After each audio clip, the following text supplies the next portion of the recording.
추석 차례상에서 며느리가 말했습니다. 시어머니, 이제 요양원 가세요. 그날 밤 손녀가 그린 그림 한 장이 모든 걸 바꿨습니다. 이 이야기는 서울 노원구에서 실제로 있었던 일을 바탕으로 재구성했습니다. 세상이 듣지 않아도 한 사람이 끝까지 듣는다면 진실은 드러납니다. 지금부터 조용히 이야기 시작합니다. 추석 차례상 앞에서 며느리가 말했습니다. 시어머니는 이제 요양원 가셔야 해요. 지우한테 이상한 것만 가르치시잖아요. 친척들이 모인 자리였습니다. 아무도 제지하지 않았습니다. 제 이름은 박영숙입니다. 올해 72, 초등학교 교사로 35년을 일했고 지금은 손녀 지우를 돌보며 이 집 반지하에서 살고 있습니다. 이 아파트는 원래 제 명의였습니다. 남편 박철수와 함께 30년 전에 샀고 외동딸 수진이를 이 집에서 키웠습니다. 하지만 7년 전 수진이가 교통사고로 세상을 떠난 뒤 모든 게 변했습니다. 사위 민재 씨는 아내를 잃은 슬픔에 무너졌고 저는 갓 돌이 지난 손녀 지우를 돌보기 위해 이 집에 남았습니다. 3년 전 민재 씨가 재혼했고 새 며느리 혜진 씨가 들어왔습니다. 그리고 1년 전 아파트 명의가 혜진 씨 이름으로 바뀌었습니다. 노후 대비 겸 증여예요. 시어머니도 동의하셨잖아요. 혜진 씨는 그렇게 말했지만 저는 서류에 도장을 찍은 기억이 희미합니다. 그날 병원에서 돌아온 직후였고 약을 먹고 정신이 몽롱했습니다.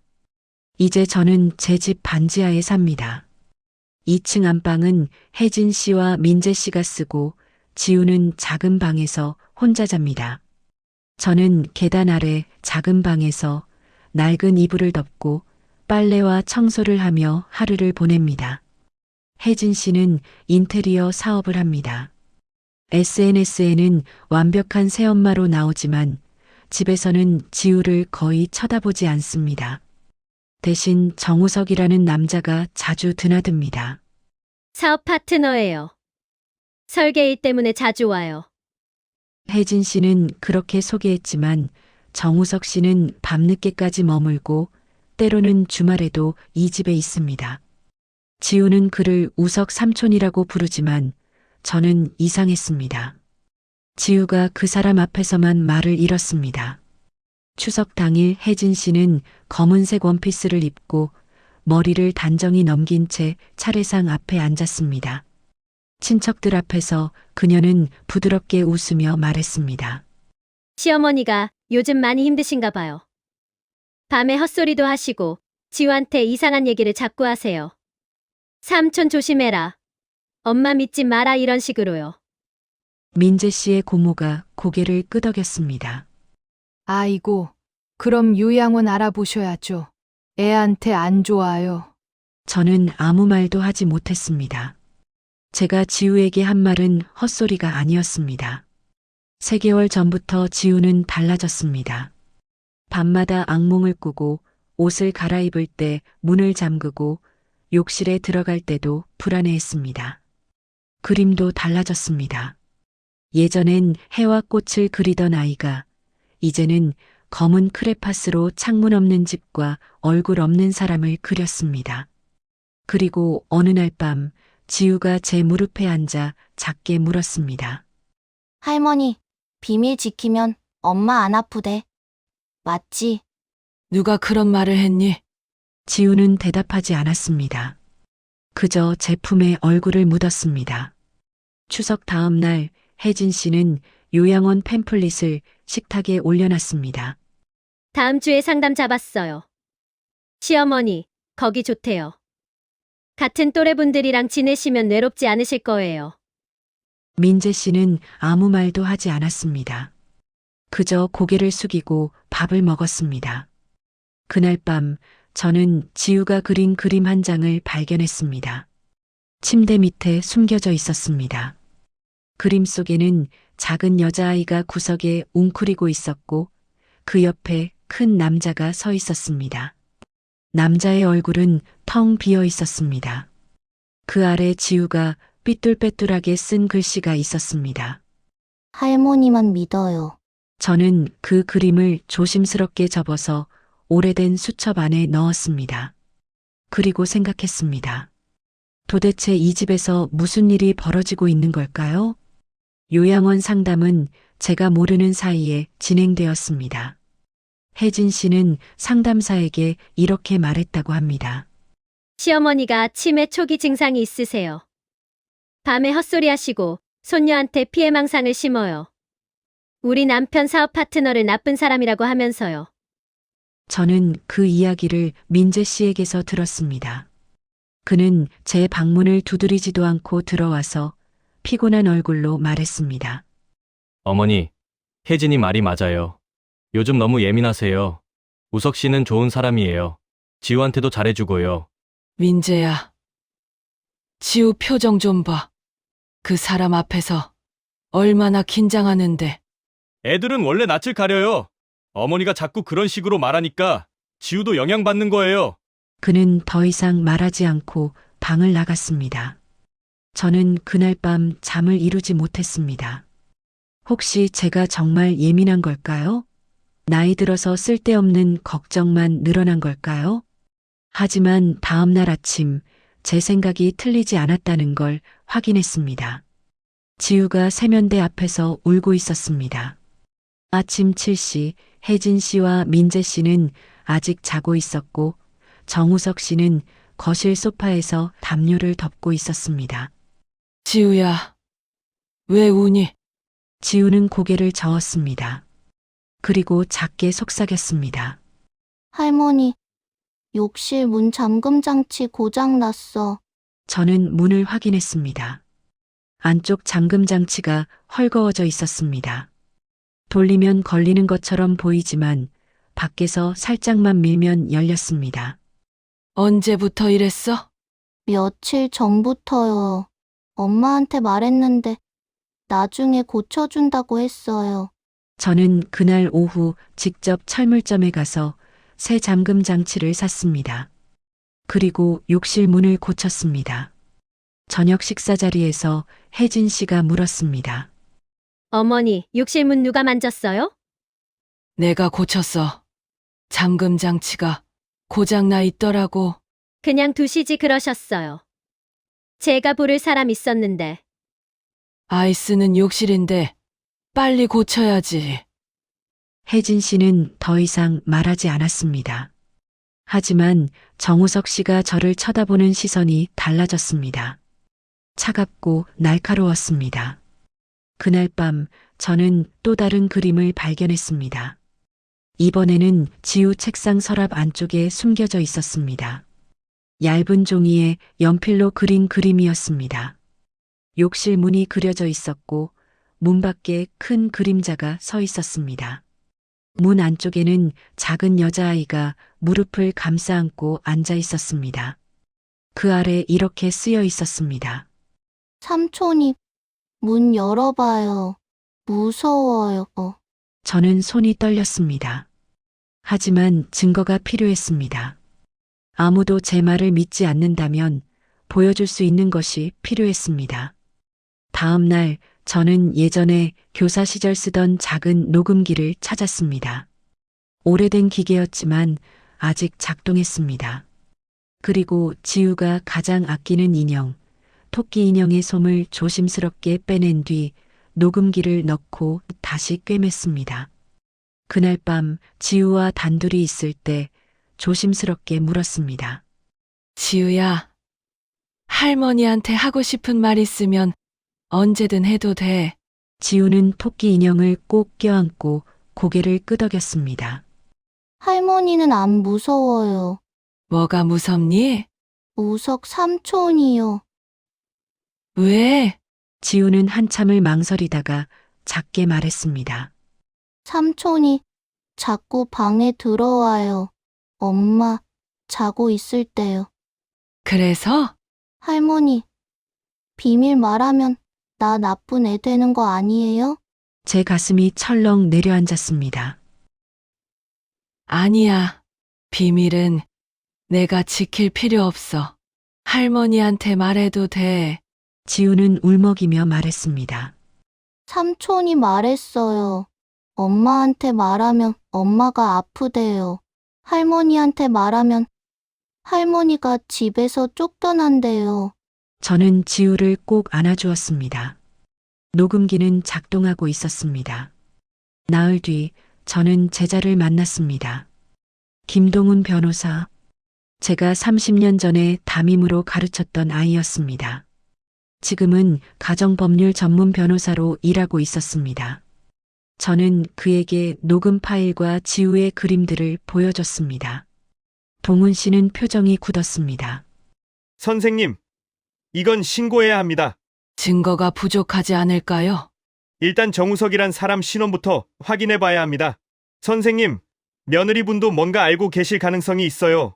그럴 리가요. 지우 엄마인데.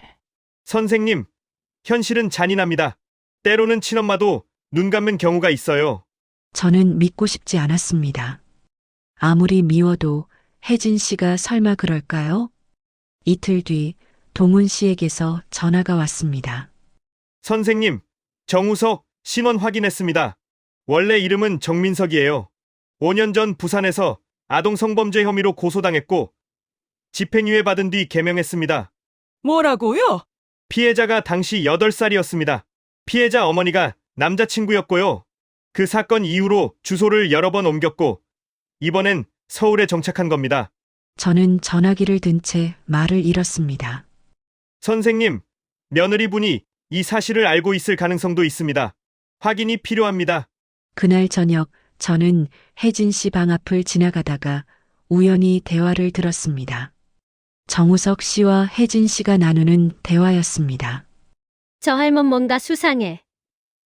요즘 지우한테 자꾸 뭐 물어보던데. 신경 쓰지 마. 어차피 다음 주면 요양원 가. 그 전에 애 기숙학교 보내는 거 확정이야? 응. 겨울방학 끝나면 보낼 거야. 그럼 조용해지지.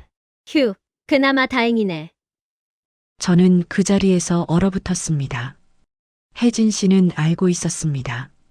정우석의 정체를, 지우의 두려움을, 모든 것을, 그리고 저를 제거하고 지우를 멀리 보낼 계획이었습니다.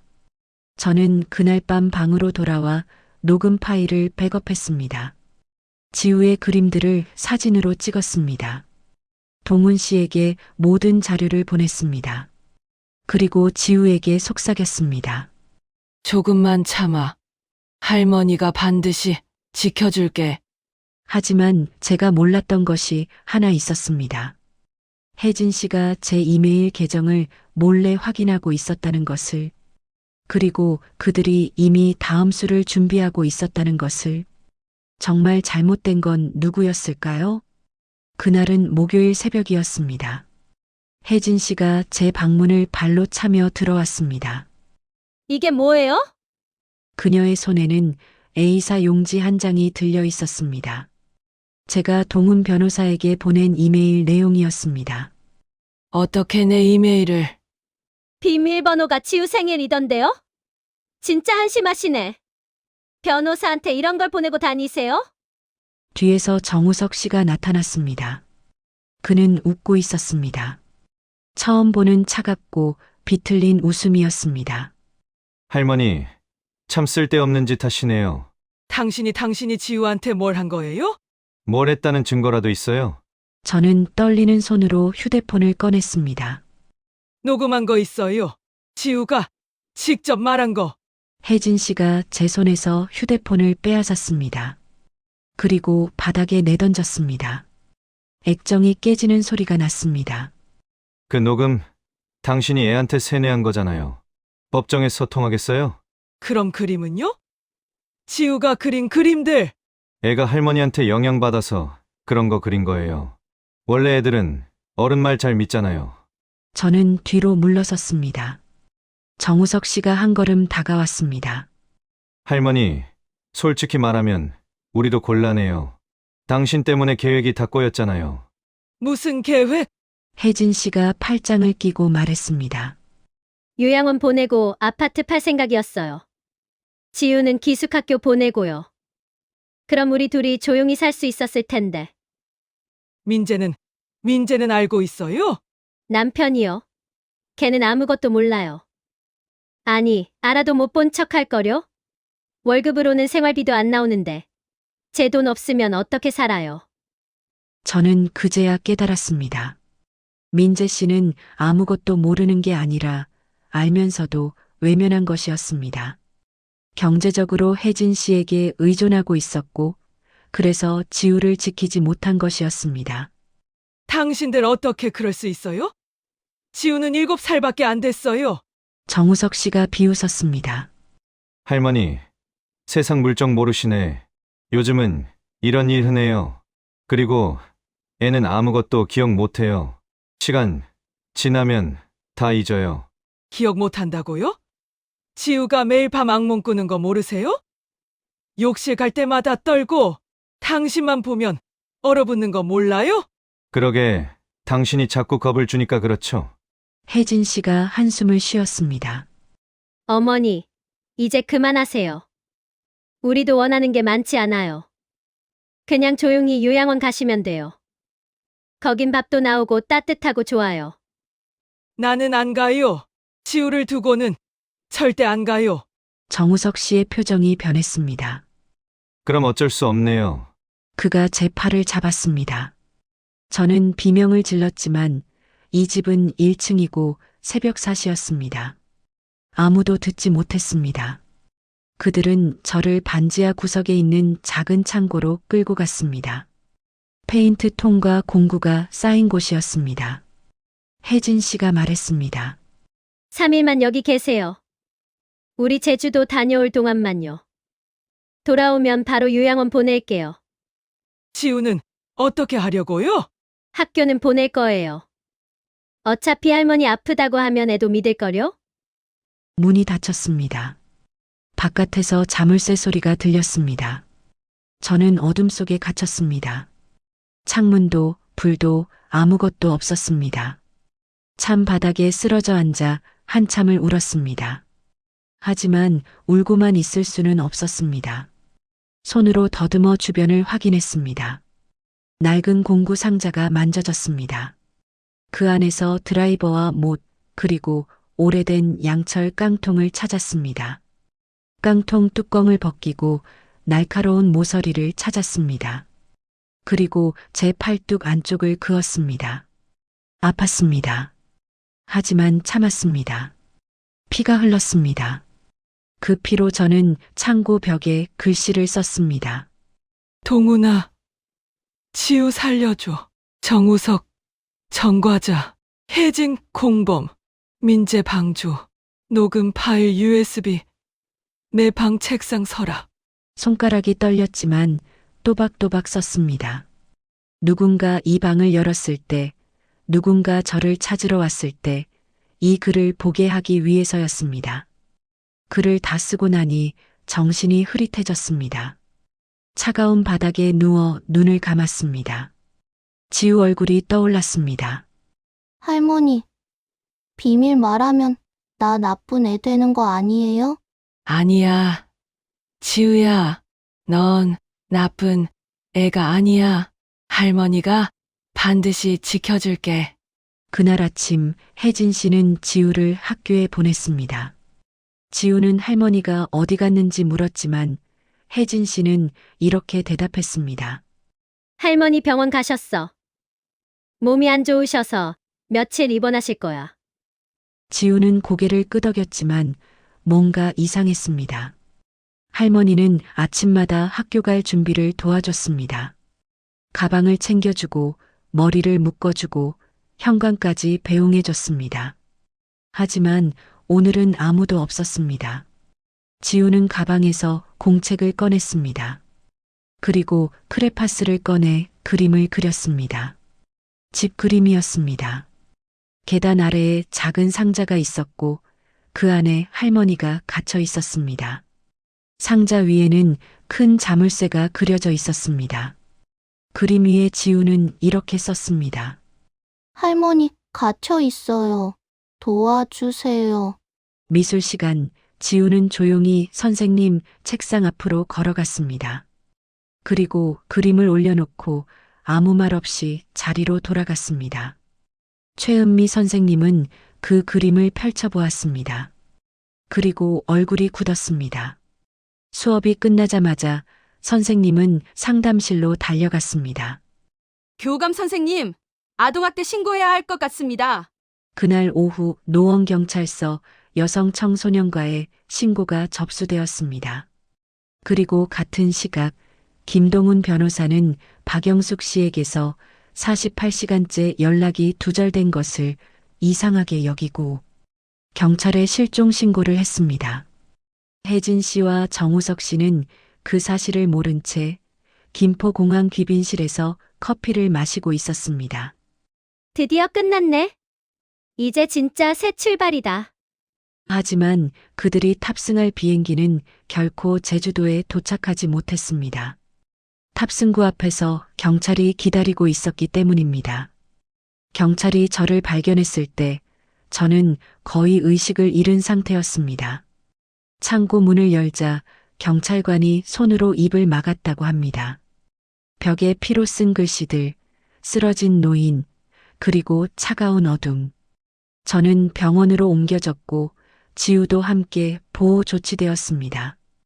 혜진 씨와 정우석 씨는 공항에서 체포되었습니다. 그들의 휴대폰에서는 제가 예상하지 못했던 것들이 발견되었습니다. 정우석의 노트북에는 지우를 몰래 촬영한 영상 18개가 저장되어 있었습니다. 욕실, 방, 심지어 자고 있을 때까지. 혜진 씨의 카카오톡에는 정우석과 나눈 대화가 그대로 남아 있었습니다. 영숙요양원 보내고 아파트 팔면 최소 5억은 나와. 애는 기숙학교 보내. 겨울방학 끝나면. 증거 없으면 괜찮아. 할멈 말은 아무도 안 믿어.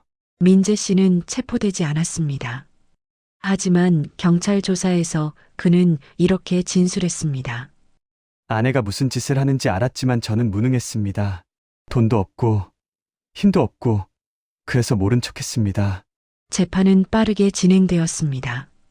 정우석 씨는 아동 성착취, 불법 촬영, 감금 및 상해 혐의로 징역 12년을 선고받았습니다. 혜진 씨는 아동학대 방조, 감금, 재산 편취 미수 혐의로 징역 3년에 집행유예 5년, 그리고 지우에 대한 친권 및 접근 금지 명령을 받았습니다. 민재 씨는 지우의 양육권을 포기했습니다. 법원은 제게 지우의 법적 보호자 자격을 주었습니다. 아파트는 다시 제 명의로 돌아왔습니다. 혜진 씨가 위조한 서류들이 무효 처리되었기 때문입니다. 하지만 저는 그 아파트를 팔았습니다. 그곳에서는 더 이상 살고 싶지 않았습니다. 지우와 저는 경기도 파주로 이사했습니다. 작은 단층 집을 얻고 마당에는 지우가 좋아하는 해바라기를 심었습니다. 저는 작은 떡볶이 가게를 열었습니다. 영숙이네 분식이라는 간판을 달았습니다. 지우는 심리 치료를 받고 있습니다. 처음 몇 달은 말을 거의 하지 않았지만 지금은 조금씩 웃음을 되찾고 있습니다. 가게 한쪽 벽에는 지우가 그린 그림들이 걸려 있습니다. 이제는 창문 있는 집, 햇살, 할머니 손을 잡은 아이, 그리고 해바라기가 그려져 있습니다. 그림 아래에는 이렇게 쓰여 있습니다.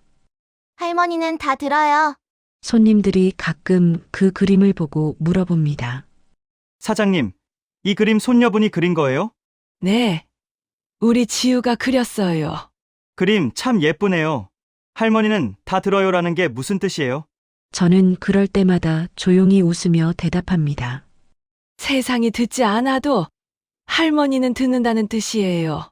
어느 날 한 손님이 떡볶이를 먹다가 울먹이며 말했습니다. 사장님, 저도 엄마한테 말 못하는 게 있었는데 우리 엄마는 못 들어줬거든요. 저는 그분의 손을 잡아주었습니다. 이제라도 말해도 괜찮아요. 여기서는 누구든 들어줄 사람이 있어요. 그렇게 영숙이네 분식은 동네에서 조금 특별한 가게가 되었습니다. 떡볶이만 파는 게 아니라 이야기를 들어주는 가게. 지우는 이제 초등학교 2학년이 되었습니다. 친구도 생겼고 가끔 집에 놀러 옵니다. 악몽은 여전히 가끔 찾아오지만 이제는 제가 곁에 있어서 괜찮습니다. 저는 72입니다. 세상 사람들은 이 나이면 지치고 포기하고 조용히 살라고 합니다. 하지만 저는 배웠습니다. 나이는 숫자일 뿐 지킬 사람이 있다면 누구든 용기를 낼 수 있다는 것을, 그리고 세상이 외면해도 한 사람이 끝까지 들어준다면 진실은 반드시 밝혀진다는 것을. 가게 문 앞에는 작은 메모판이 걸려 있습니다. 손님들이 가끔 그곳에 짧은 메시지를 남기고 갑니다. 할머니, 덕분에 용기 냈어요. 오늘 엄마한테 전화했어요. 고맙습니다. 저도 이제 듣는 사람이 되고 싶어요. 저는 그 메시지들을 읽을 때마다 생각합니다. 우리는 모두 누군가의 목소리를 들어줄 수 있고 또 누군가에게 들려줄 수 있다고. 여러분은 어떠신가요? 혹시 지금 들어주지 못한 목소리가 곁에 있지는 않으신지요? 혹시 지금 말하지 못한 이야기가 가슴속에 남아있지는 않으신지요? 저는 오늘도 가게 문을 열고 떡볶이를 끓이고 누군가의 이야기를 듣습니다. 그리고 지우는 오늘도 그림을 그립니다. 이제는 두렵지 않은 환한 그림을.